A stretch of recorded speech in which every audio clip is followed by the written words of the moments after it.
Nos habíamos quedado con una porción de datos con respecto al budismo que la semana pasada no pudimos cubrir.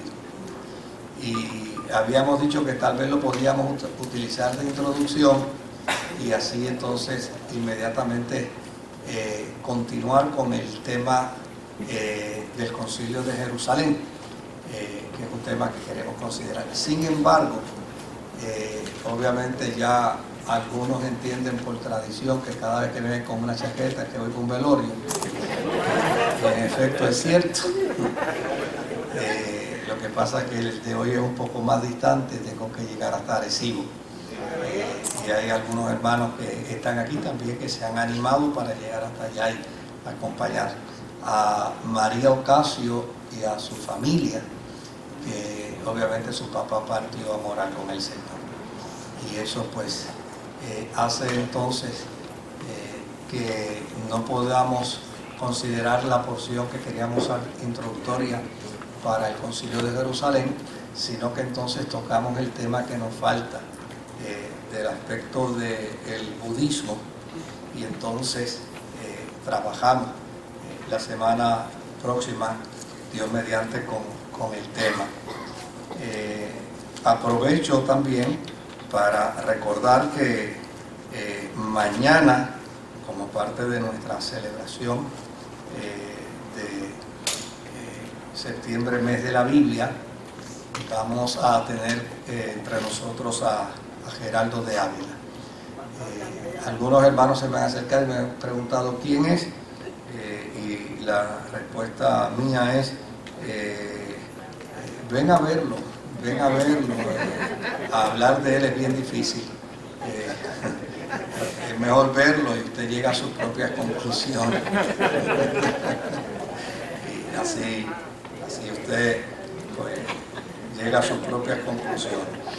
Pero obviamente yo estoy seguro que va a disfrutar de un tiempo grato en torno a las Sagradas Escrituras.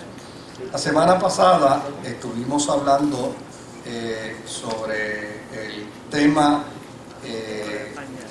del budismo, y estábamos planteando obviamente que dentro de este tema del budismo hay lo que se conoce como la senda octupla, ¿no?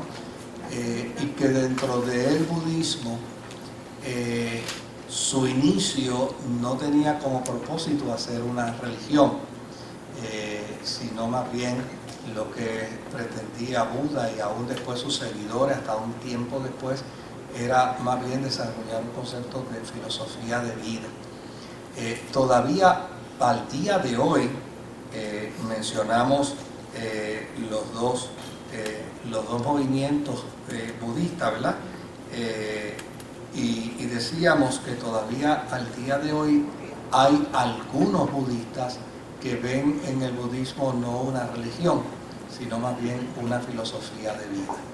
Pero que hay otros, la inmensa mayoría de ellos, que como resultado de haber declarado por las determinaciones de ellos que Buda era una deidad, pues obviamente teniéndose entonces una deidad, pues ya obviamente no podemos meramente pensar en el budismo como una filosofía de vida, sino hay que ubicarlo dentro del contexto de una religión. Mencionamos también que el budismo tiene algunos elementos sincréticos, entre ellos pues está el elemento del hinduismo, de la reencarnación, pero no tienen del hinduismo, por ejemplo, aquella conceptualización que estudiamos de las castas y de la segregación de castas. En el budismo pues no se postula las cosas de esa forma y de esa manera. Otra de las cosas que planteamos con respecto al budismo la semana pasada es el hecho de que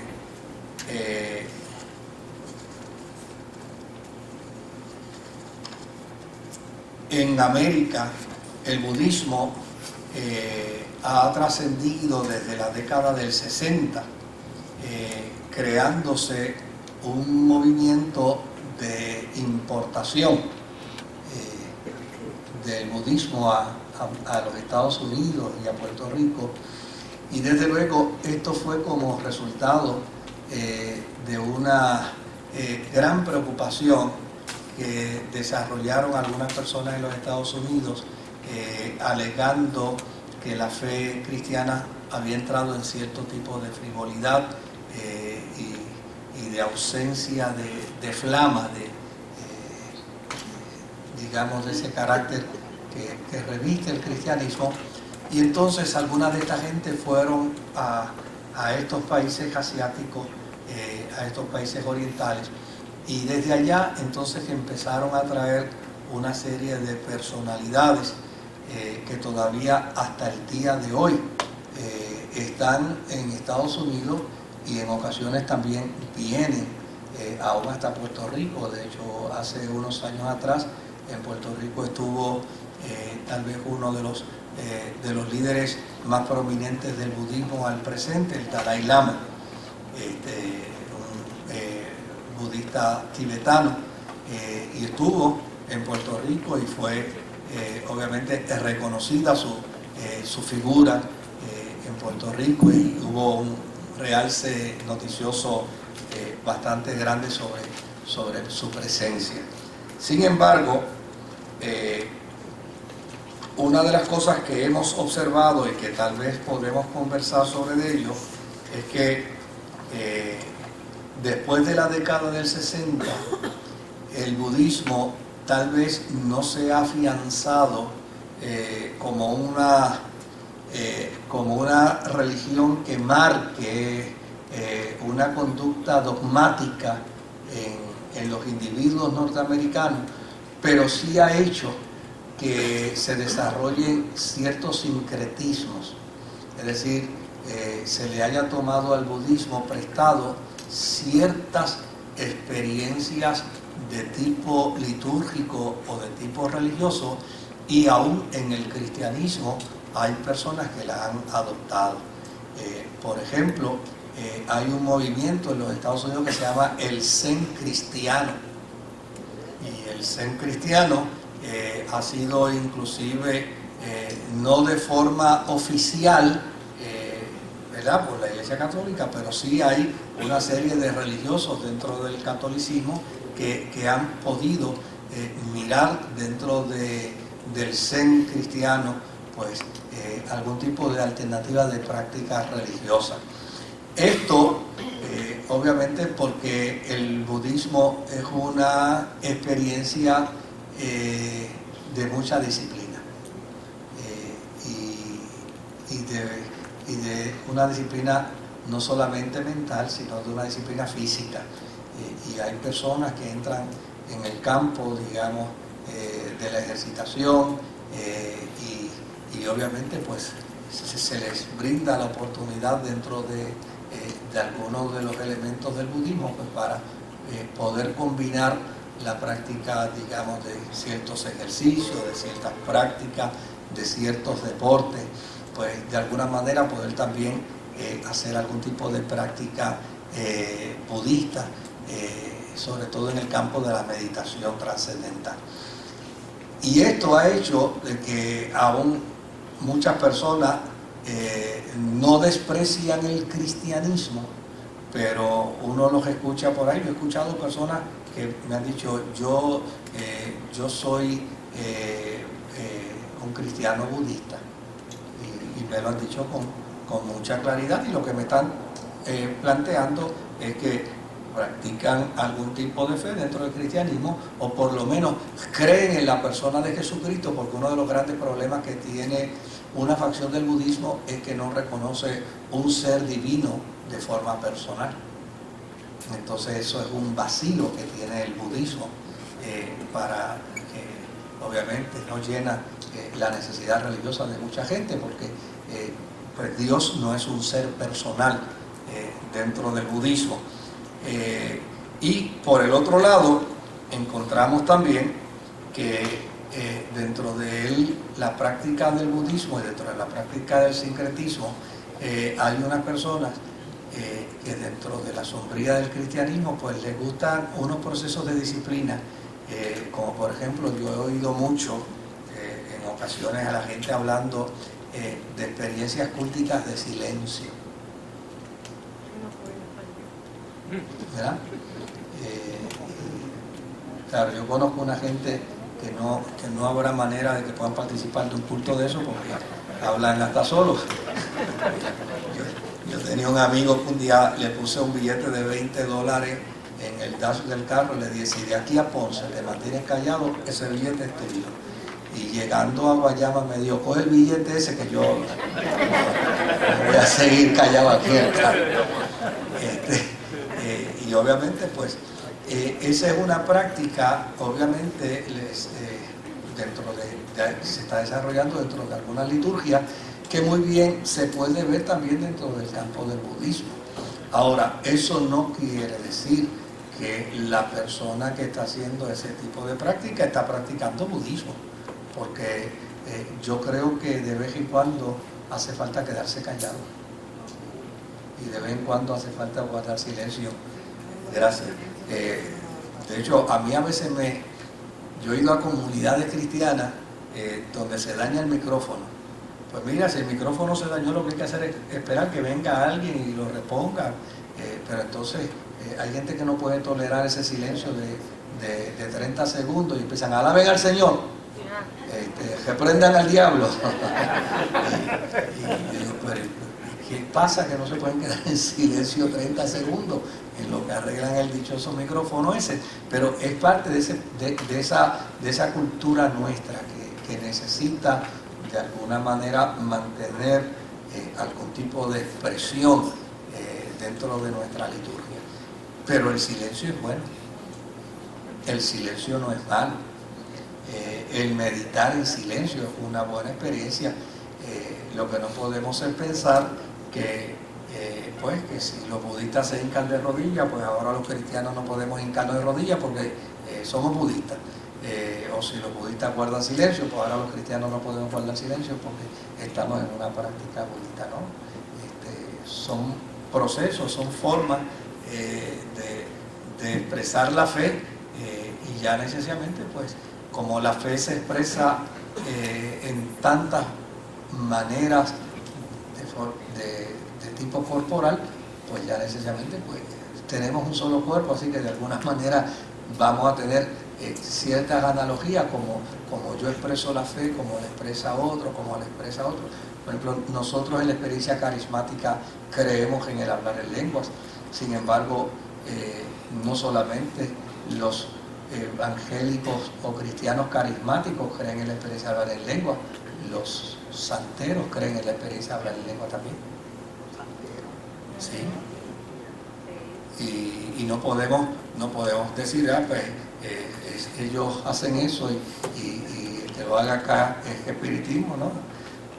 Nosotros estamos validando, como dice la Escritura, que tenemos la verdad, que tenemos el Evangelio de verdad y que tenemos el Espíritu de verdad, y que ese Espíritu de verdad es el que nos dirige, es el que nos gobierna, el que nos instruye.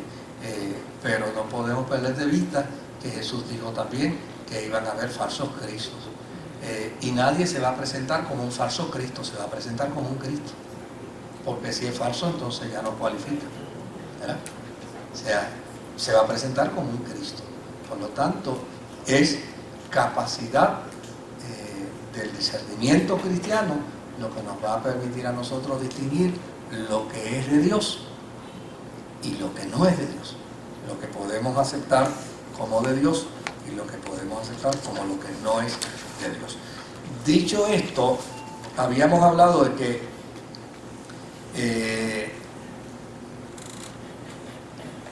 cuando uno evalúa la sublime senda octupla de la que hablamos la semana pasada, y que obviamente yo estoy seguro que algunos de ustedes tomaron las notas, pero son 8 pasos que se dan dentro del proceso de la meditación y dentro del proceso del desarrollo del karma para para llegar entonces al nirvana, ¿verdad?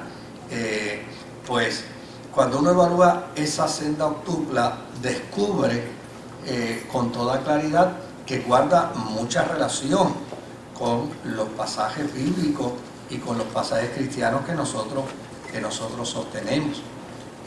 Yo los leí la semana pasada y hoy los tengo también, pero los tengo en una traducción distinta, ¿no?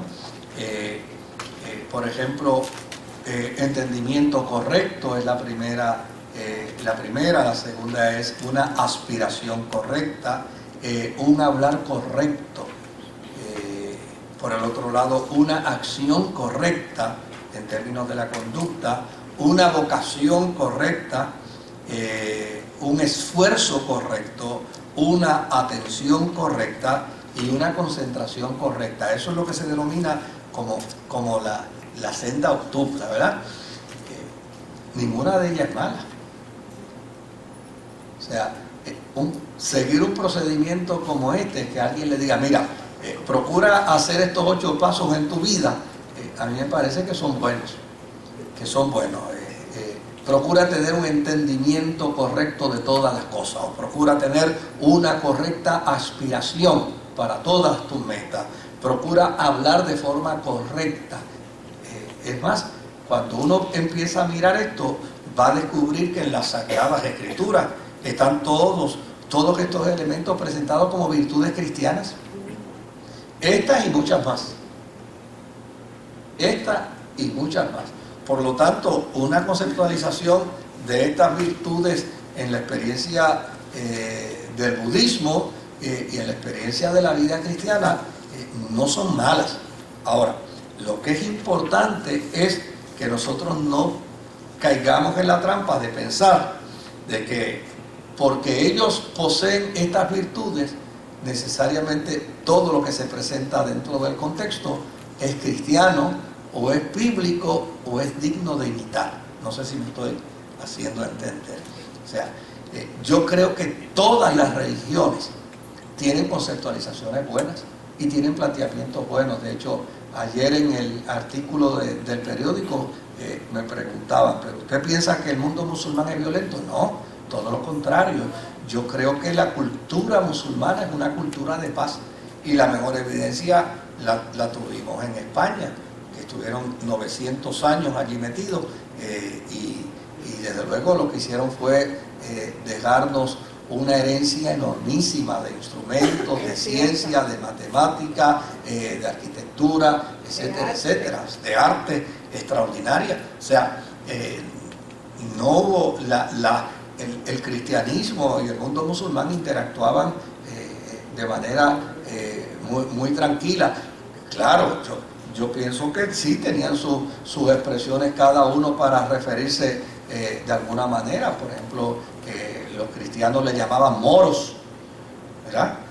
Queriendo decir que estaban secos, que nunca se habían bautizado por la fe, pero a fin de cuentas podían interrelacionar en el mundo de los negocios, en la vida cultural, en un sinnúmero de cosas.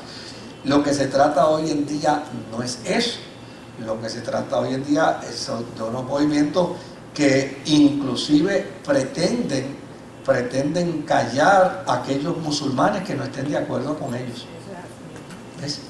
Pretenden callarlos, y donde están precisamente en este momento haciendo violencia y haciendo terrorismo es dentro de países que son musulmanes. Entonces, pues uno no puede pensar que todo el mundo musulmán es un mundo malo y es un mundo perverso, o un mundo hostil. No, hay unos fanáticos, claro. La gran preocupación que yo tengo y que yo la he expresado en otras ocasiones es que los musulmanes de Occidente deberían ser más consistentes y más firmes, señalando que no están de acuerdo con ese tipo de estilo, porque a mí me parece que no deberían guardar silencio, que deberían expresarse y deberían manifestar su incomodidad. Pero el hecho de que tengan virtudes las otras religiones no quiere decir que las podemos vincular a una experiencia sincrética o unir a una experiencia cristiana. No hay manera de poder reconciliar el mundo musulmán con el cristianismo. No hay manera de poder conciliar el mundo cristiano con el hinduismo. No hay manera de poder conciliar el mundo cristiano con el budismo. No hay manera de poder conciliar el mundo cristiano con las filosofías orientales. No hay forma, porque la iglesia y la cristiandad tienen una consigna bien clara, y es la consigna de proclamar el Evangelio de Jesucristo como vehículo de salvación para la humanidad. Por lo tanto, como hay un solo Evangelio, como hay un solo Jesús, como hay un solo camino, como hay una sola senda que conduce al Padre, es deber y obligación del cristiano entender que el sincretismo no tiene espacio en la fe cristiana. Y a lo mejor ahí es donde alguna gente dice, yo pensaba que Moisés era de mente más abierta. Yo no puedo ser, o sea, mi mente no puede abrirse a ese punto. O sea, yo no tengo ningún problema en pensar y entender que Dios como soberano puede salvar a quien Él quiera. Si a Dios le place salvar a los musulmanes, y le place salvar a los budistas, y le place salvar a los hinduistas, para eso Él es Dios.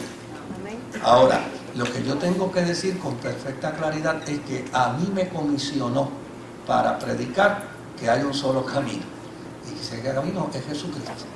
Entonces, Él puede hacer lo que Él quiera, pero yo no puedo hacer lo que yo quiera. O sea, yo no puedo decir todos los caminos conducen a Dios. Yo no lo puedo decir. Yo no puedo decir a través de cualquier religión se llega a Dios. No lo puedo decir. Yo puedo decir que todas las religiones tienen virtudes. Claro que tienen virtudes.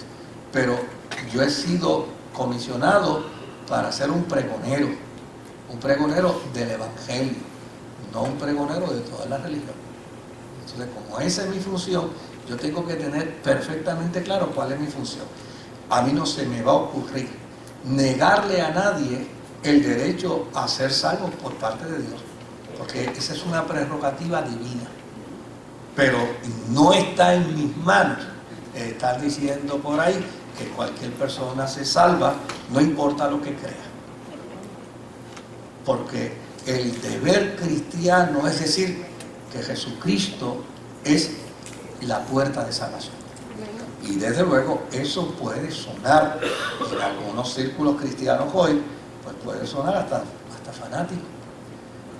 Pues yo con toda honradez lo lamento mucho si puede ser una postura fanática, pero para mí no es negociable. No es negociable. Por eso, porque está claro. Esa es la razón por la que está claro. Ahora,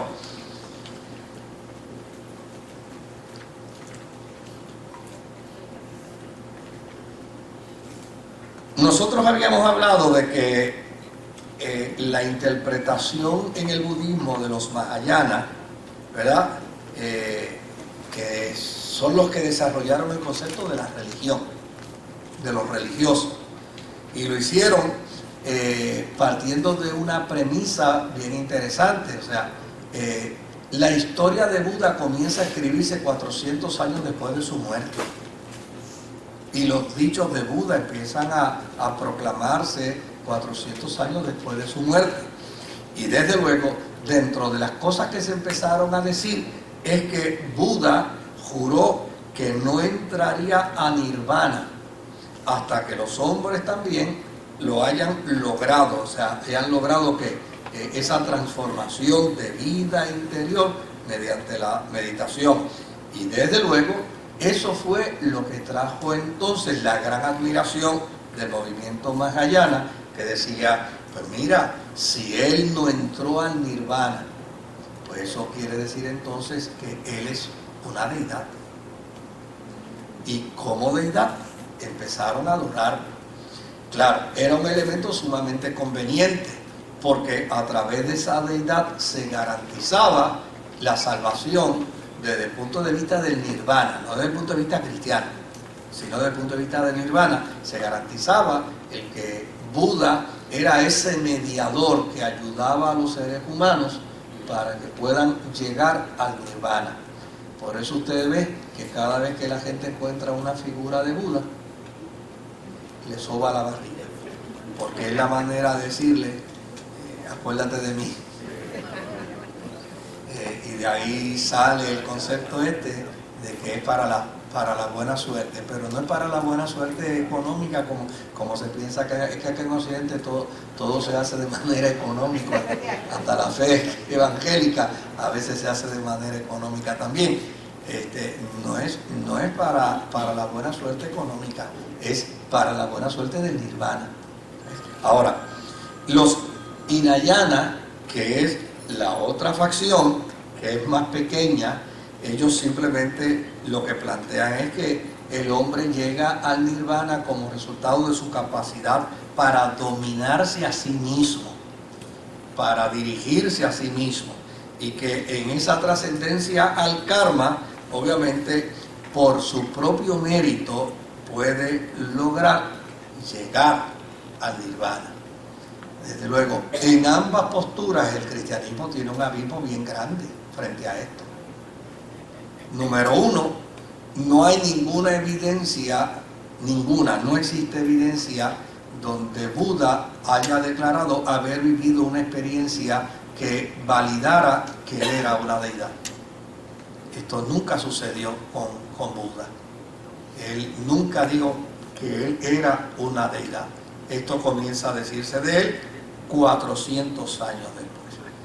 Y por el otro lado, desde el punto de vista del planteamiento de los Hinayana, tampoco puede sostenerse dentro del marco de la fe cristiana, porque ya sencillamente en la fe cristiana se plantea con perfecta claridad que esto no es por obras, para que nadie se gloríe.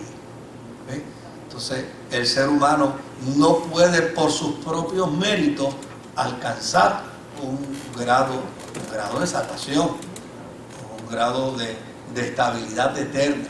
Por sus propios méritos no lo puede lograr, porque cuando alguien plantea que por sus propios méritos puede salvarse, lo que está negando es la eficacia del poder de la sangre de Jesucristo y del sacrificio de Cristo en la cruz del Calvario para salvación.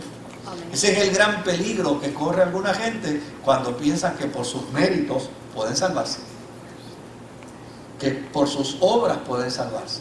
Pero cuando alguien piensa que se puede salvar por sus méritos, que se puede salvar por sus obras, lo que está diciendo es que no necesita del sacrificio de Cristo.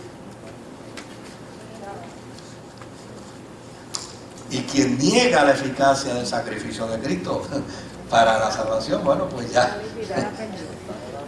no puede hacerse efectiva la experiencia de la fe en su vida. Así es que cuando uno empieza a mirar los contrastes dentro del mundo budista, ya aquí uno encuentra el primero.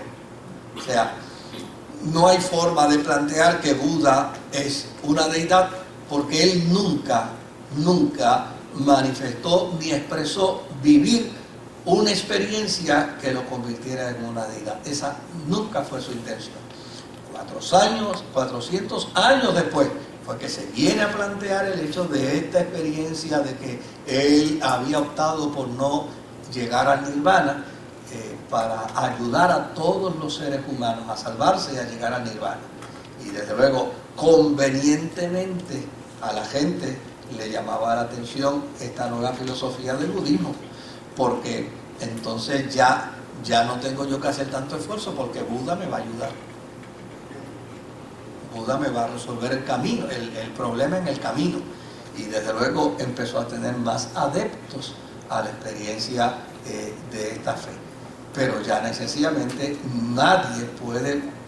Es más, el mismo Jesús dijo en una ocasión que los que habían venido antes que él eran mentirosos. No reconoció validez de deidad en nadie que haya proclamado el concepto de deidad antes que él. Por el otro lado, dentro del budismo se niega la existencia del alma. Y desde luego, la fe cristiana afirma que el hombre es un ser o un alma viviente, que fue creado por Dios y que por lo tanto su dependencia de Dios y su relación con Dios parte de que es imagen y semejanza de Dios mismo. La Biblia nos enseña que el alma es eterna y que aún con la muerte no se destruye. Por lo tanto, esa postura y ese planteamiento del budismo que niega la existencia del alma, porque a fin de cuentas lo que ellos plantean con el nirvana es que el nirvana es la consumación de la vida. Lo único es que obviamente cuando empezó a plantearse el concepto de nirvana como la consumación de la vida, pues la persona decía, oye, ven acá, ¿para qué meditar tanto? ¿Y para qué yo voy a estar meditando tanto y trabajando tanto conmigo mismo si cuando llego al nirvana lo que hace es que se fumó mi vida? Eso no tiene ningún sentido. Entonces, ¿qué sucede? Logran tomar prestado el pensamiento hinduista. ¿Cuál es el pensamiento hinduista? Dice, bueno, pues mira, sí es verdad, tú haces puff y te desapareces en el nirvana, pero vuelves a reencarnar. Y vuelves a reencarnar en una persona mejor, con unas mejores posibilidades, con unas mejores alternativas. Por lo tanto, en esa reencarnación, vuelves de nuevo a pasar por el proceso hasta llegar a tu nirvana, es decir, hasta que vuelves a hacer puff. Y cuando vuelves de nuevo y reencarna. Entonces, desde luego, está la gran pregunta del gran combo todavía, ¿no? ¿Verdad? Ahora, por el otro lado, ese concepto de ellos de la reencarnación es un concepto que está más bien dentro de la doctrina de los Mahayana, que son los que han hecho todo esto.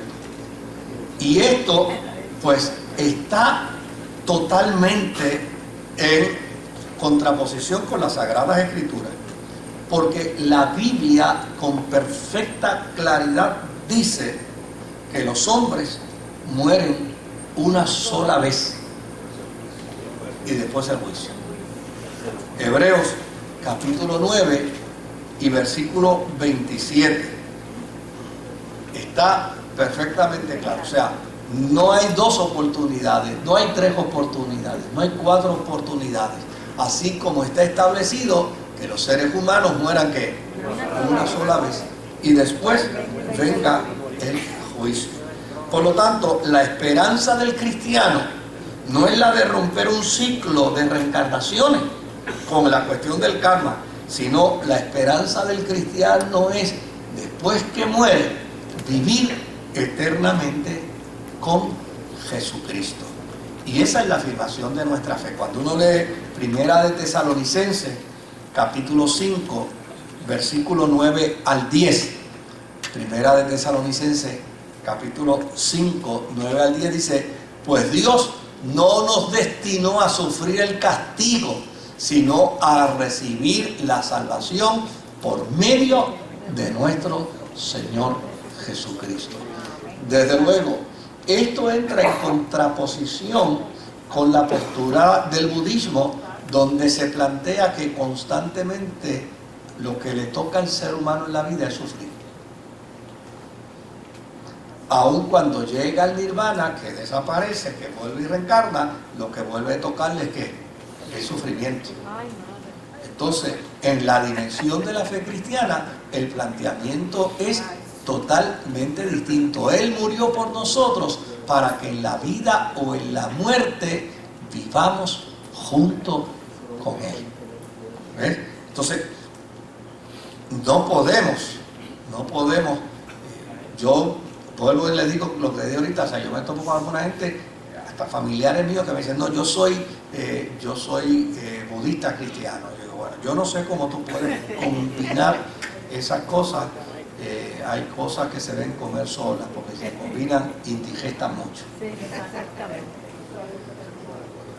¿Okay? Ahora, en la enseñanza bíblica, el origen del sufrimiento no es como lo plantea el budismo.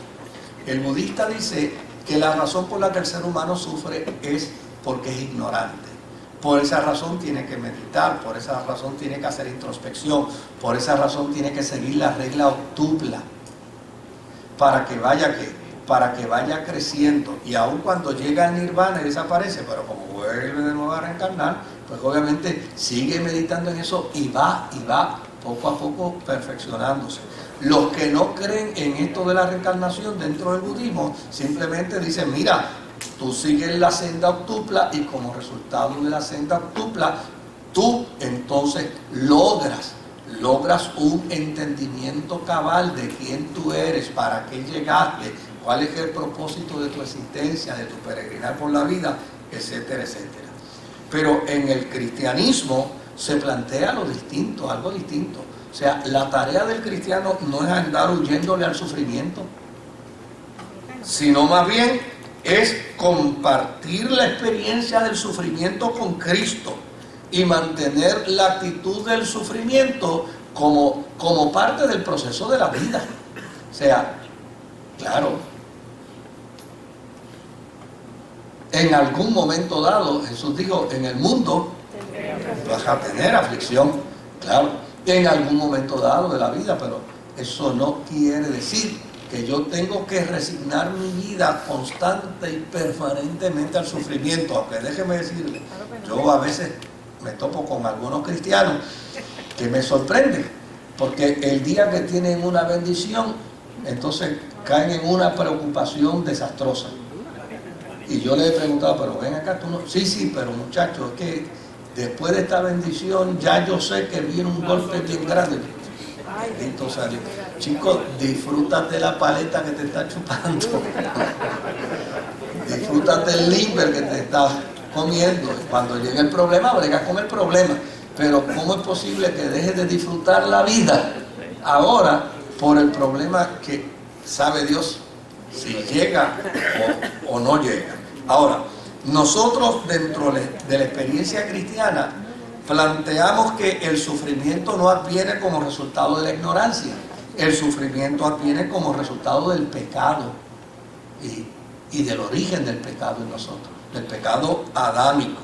Ahora, a los cristianos que no identifican su fe con el sufrimiento, se les hace bien difícil comunicar el evangelio a los budistas, porque el budista siempre va a encontrar en su experiencia de vida un sufrimiento. Siempre. Ahora,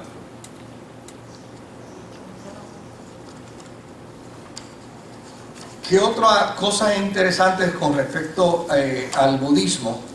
Es que el budismo prohíbe el desear, ¿verdad?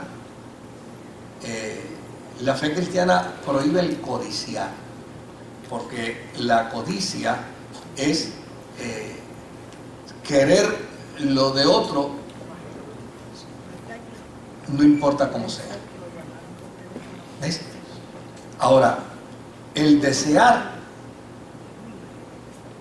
no es malo si lo que deseamos es bueno.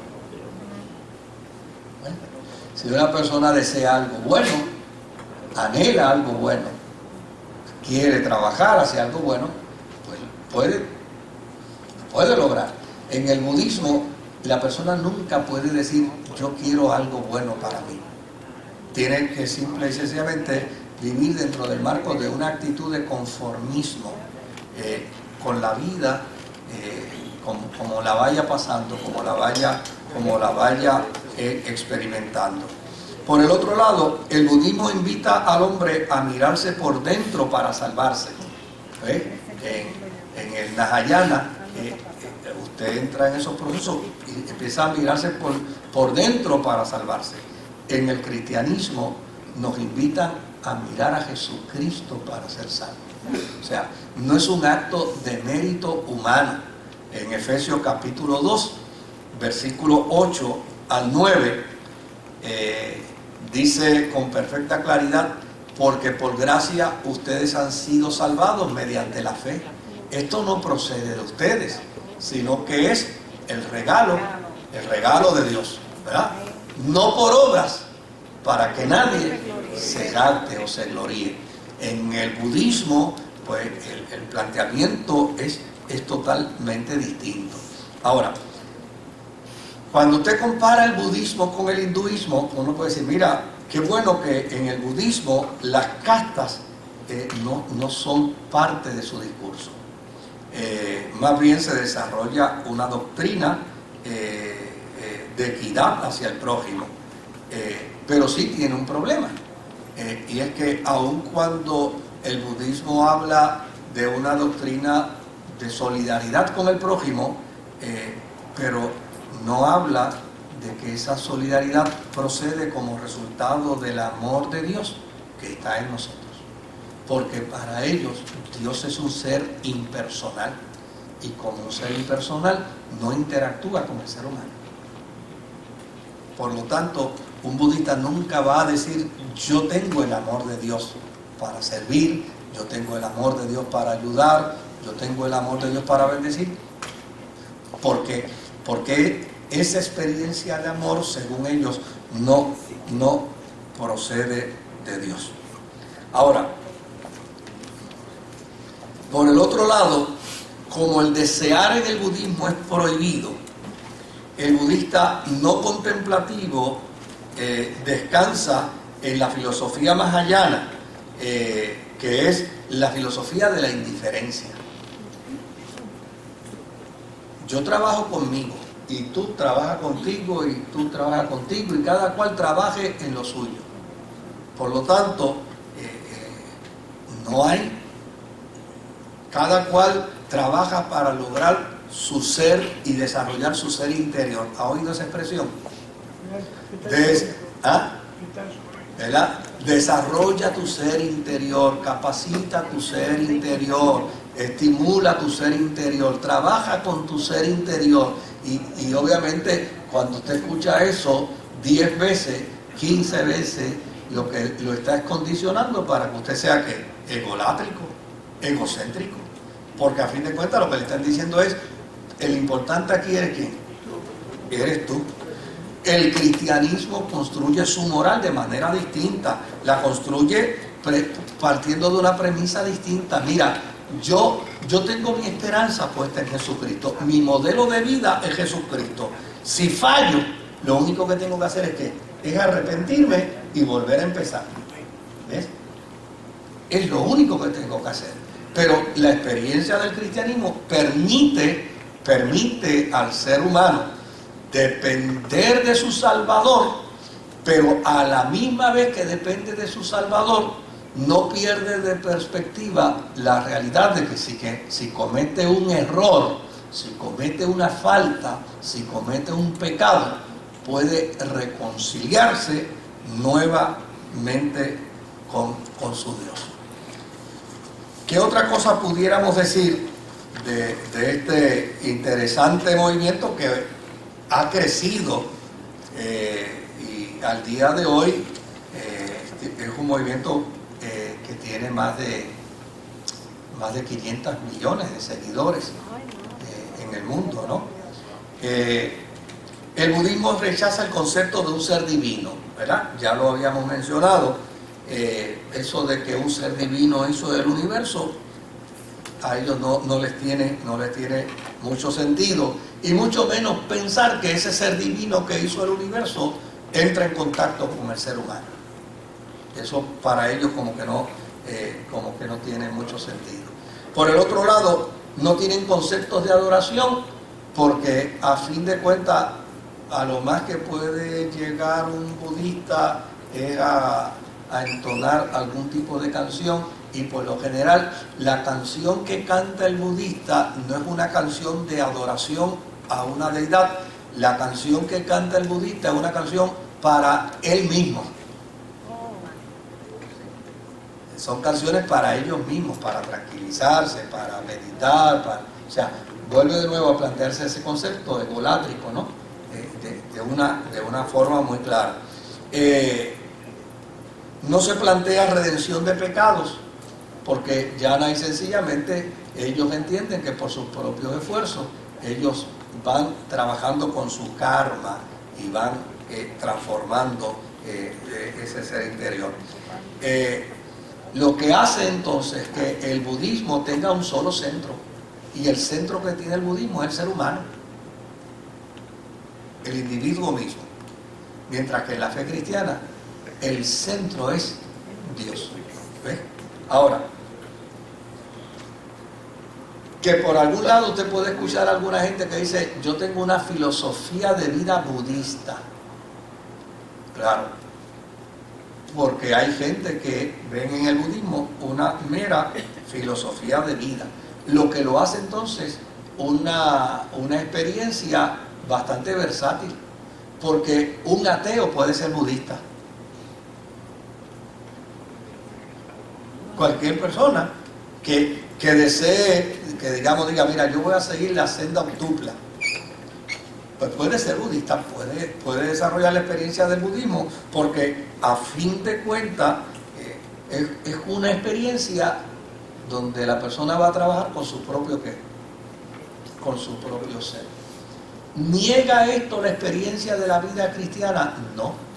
La vida cristiana no desplaza toda la responsabilidad del ser humano en Dios, sino que la vida cristiana le establece al ser humano, que al cristiano y a la cristiana le establece responsabilidades para la vida cristiana, ¿verdad? De modo si alguno está en Cristo, ¿qué? Nueva criatura. Lo que pasa es que es una nueva criatura no como resultado de su esfuerzo personal, es una nueva criatura como resultado de ¿qué? De la gracia de Dios en él, de la confesión del pecado, del arrepentimiento, de la renovación de vida y de la buena disposición de decir que si soy una nueva criatura, las cosas que antes hacía, ahora no las hago. ¿Ves? Entonces, no es que la fe cristiana desplaza la responsabilidad del ser humano en la persona solo de Jesucristo, no.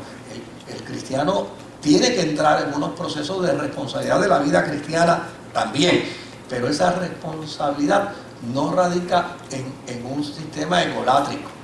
Todo lo contrario, el primer paso de la vida cristiana, el primer hito, es: si alguien quiere seguir en pos de mí, niéguese a sí mismo. O sea, el importante no soy yo. Por eso a veces yo me atrevo a decir a la gente, mira, si no puedes ser como Jesús, trata por lo menos de ser como Juan el Bautista. Te ayuda. Porque Juan el Bautista dijo, a mí me conviene menguar y a él le conviene crecer. Por lo tanto, si por lo menos partimos de esa premisa, estamos un poco mejor.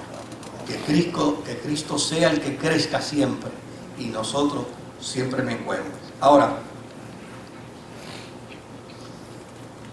a un budista se le hace bien difícil pensar que existe un Dios y que juntamente con ese Dios también existe un diablo. Y que juntamente con los ángeles existan demonios. O sea, ese concepto de la teodicea, de la existencia del mal, a ellos se les hace un tanto difícil. Ellos prefieren mejor plantearlo como una experiencia suya personal, donde entonces, dentro de esa experiencia, dentro de esa vida del karma, poco a poco van a ir, me pagan el peaje, saben el camino, me lo dejan pago, por favor. Van cambiando y van transformándose. No es una experiencia religiosa donde dependen única y exclusivamente de la gracia. Ahora, la base filosófica del budismo en cuanto al nirvana, ¿verdad? En cuanto al nirvana, es que el nirvana no es otra cosa que ese proceso del fuego que se apaga, y que una vez se apaga, pues ellos se preguntaban, ¿y hasta aquí llegamos? Y por eso le toman prestado al hinduismo la cuestión de la reencarnación. En la experiencia de la vida cristiana no lo postulamos de esa manera por una sencilla razón, porque la experiencia de la santificación es una experiencia consistente en la vida cristiana, pero aun cuando es una experiencia consistente en la vida cristiana, ya mediante la gracia nosotros podemos decir que somos salvos. O sea, yo no estoy sirviendo al Señor para salvarme. Yo estoy sirviendo al Señor porque me salvó. ¿Ves? ¿Ves? Entonces, claro, esto por un lado. Si uno lo fuera a comparar la cuestión del budismo con el concepto de la reencarnación, pues la riqueza cristiana es maravillosa, porque la riqueza cristiana en el aspecto de la muerte tiene una argumentación que es bien esperanzadora, distinta, digamos, a lo que postulan los conceptos de la reencarnación. Imagínense, en el mundo del hinduismo, para una persona llegar a la salvación, tiene que reencarnar 34,000 veces. Y el problema es que se pierde el tiempo de contar. Porque primero uno pierde el tiempo, entonces nadie sabe cuándo va llegando al punto de por lo menos 33,999. Nadie puede decir, ya estoy cerquita, porque se pierde. Porque la reencarnación sucede una vez, acontece una muerte. Entonces, ven acá, fulano, sí, él murió y ahora va a reencarnar. Sí, ok, ¿va a reencarnar en qué? Pues no sabemos, en algo va a reencarnar. Está bien, pues va a reencarnar en algo. ¿Y en qué número de reencarnación va? No sé. Entonces, pues, claro, llegaron al número de 34, pero uno no sabe realmente cuánto es el número, si es un número infinito en ese sentido. La fe cristiana lo que postula es llana y sencillamente que el hombre y la mujer que sirve al Señor, que ha confesado a Jesucristo, en el momento que parte de esta tierra, va a la presencia del Señor. O sea, y cuando uno mira esa experiencia, oiga, uno la mira como una esperanza extraordinaria, con una confianza extraordinaria, con una seguridad extraordinaria, al punto que uno puede decir con certeza que uno cierra los ojos aquí para abrirlos ante la presencia del Señor. Ahora, hay una serie de pasajes bíblicos que yo no se los voy a poner en la pantalla para ver si en 5 minutos me puedo oír, pero sí me gustaría compartírselos. Por ejemplo, cuando la Escritura habla, o vamos a ver si lo podemos hacer rapidito, aunque sea uno de cada uno. Cuando en la senda octupla del budismo se plantea que el ser humano debe tener un correcto entendimiento. Pues si uno mira a Juan 14,6, por ejemplo, Juan 14,6, frente al planteamiento de un correcto entendimiento, pues los cristianos tenemos un correcto entendimiento. ¿Por qué razón? Porque nosotros afirmamos que Jesús es el camino, que es la verdad, que es la vida y que nadie llega al Padre si no es por mí, ¿verdad? Si no es a través de Jesucristo. Por lo tanto, con respecto a la eternidad, nosotros tenemos un correcto entendimiento, que sabemos que a través de Jesucristo llegamos a la eternidad. Por el otro lado, ellos plantean el concepto de una correcta aspiración. Y cuando uno mira a Santiago capítulo 4, versículo 1 al 3, uno descubre a Santiago diciendo de dónde surgen las guerras y de dónde surgen los conflictos entre ustedes. No es precisamente de las pasiones que luchan dentro de ustedes mismos. Desean algo y no lo consiguen, matan y sienten envidia y no pueden obtener lo que quieren, riñen y se hacen la guerra, no tienen porque no piden, y cuando piden no reciben porque piden con malas intenciones para satisfacer sus propias pasiones. Entonces el planteamiento de la senda octupla que dice, mira chico, ten aspiraciones correctas, ten aspiraciones diáfanas, ten aspiraciones que sean de sentido. Pues la experiencia de la vida cristiana dice, mira, cuando tú vayas a tener aspiraciones, ten aspiraciones que sean cónsonas con el propósito y con la voluntad de Dios para ti, que no sean egocéntricas, que no sean egolátricas, porque estas aspiraciones lo que hacen es corromper al ser humano. Cuando ellos dicen que en la senda octupla el ser humano debe tener un correcto hablar, pues cuando uno lee a Mateo 12 y verso 36, Mateo 12 y verso 36, dice: pero yo les digo que en el día del juicio todos tendrán que dar cuenta de toda palabra ociosa que hayan pronunciado. Por lo tanto, si hay algo hermoso dentro del budismo, es la senda octupla. Eso es, para ellos es la médula. Pero la senda octupla está en la fe cristiana, traducida en muchas más veces. En todo lo honesto, en todo lo justo, en todo lo puro, en todo lo amable, en todo lo que tenga buen nombre, en todo lo que tenga virtud. En esto pensar. En un solo texto está la senda octupla. En un solo texto. Ahora, cuando aquí se plantea que el ser humano, en la senda octupla del budismo, debe tener un correcto hablar, en el cristianismo te dice: ten cuidado cómo hables, cómo te expreses, porque un día tú le tendrás que dar cuenta a Dios de qué, de todo lo que tú digas. Por el otro lado, plantea la senda octupla, dice que uno debe tener una correcta conducta, una correcta acción. Cuando uno mira a Juan 14:21, Juan 14:21, dice la Escritura: ¿quién es el que me ama?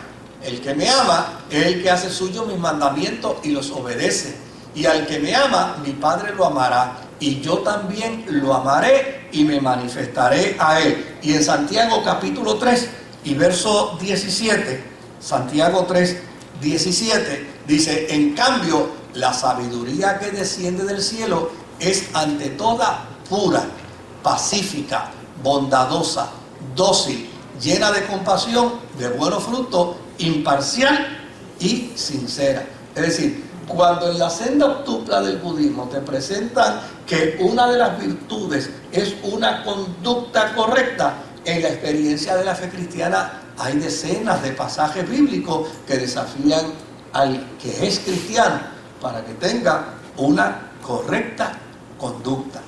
Dentro de la senda octupla se habla de la importancia de una correcta vocación, ¿verdad? Cuando uno mira 2 de Timoteo capítulo 2 y verso 15, dice: esfuérzate por presentarte a Dios aprobado, como obrero que no tiene de qué avergonzarse y que interpreta rectamente la palabra de verdad. Es decir, de la misma manera que en la senda octupla invitan al ser humano a tener una buena vocación, en la experiencia de la fe cristiana hay decenas de pasajes bíblicos que invitan al cristiano a tener una buena vocación. En términos de un correcto esfuerzo, que postula un correcto esfuerzo, la senda octupla en la fe cristiana, Hebreos 12, 1, 2, y ya termino con dos más y me voy. Hebreos 12, 1 al 2. ¿Ese es? ¿Sí? Ok. Por tanto, también nosotros, que estamos rodeados de una multitud tan grande de testigos, despojémonos del lastre que nos estorba, en especial del pecado que nos asedia, y corramos con perseverancia la carrera que tenemos por delante. ¿Nos están invitando a qué? Al esfuerzo. Y así encontramos decenas de pasajes bíblicos que nos invitan precisamente a tener un correcto esfuerzo. Con respecto a la atención, la senda octupla dice que un individuo debe tener una correcta atención. Filipenses 2:5. La actitud de ustedes debe ser como la de Cristo Jesús. O sea, el modelo de la fe del cristiano debe ser Jesucristo. Y lo que es interesante es que en todas las grandes religiones Jesucristo no puede aparecer como Salvador porque no lo reconocen, pero sí lo reconocen como un gran maestro.